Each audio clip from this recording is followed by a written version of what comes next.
Hey there, welcome to today's video. Today we're diving into a common problem that many Rust developers encounter.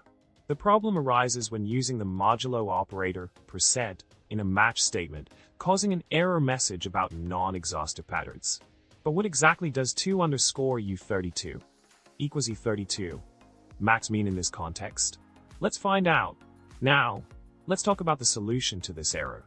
The key lies in understanding how the % operator is defined in Rust. Since its associated type output can be any u32 value, the match statement must cover all possible outcomes to be exhaustive. To handle this, we can use the unreachable macro to signify that certain paths are unreachable.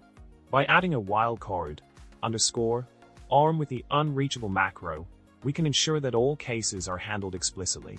This approach aligns with Rust's philosophy of expecting clarity and explicitness in code. In summary, by adding the unreachable macro to cover all cases in the match statement, we can resolve the non-exhaustive pattern error in Rust. Remember, being explicit in your code can help catch potential bugs and improve code readability.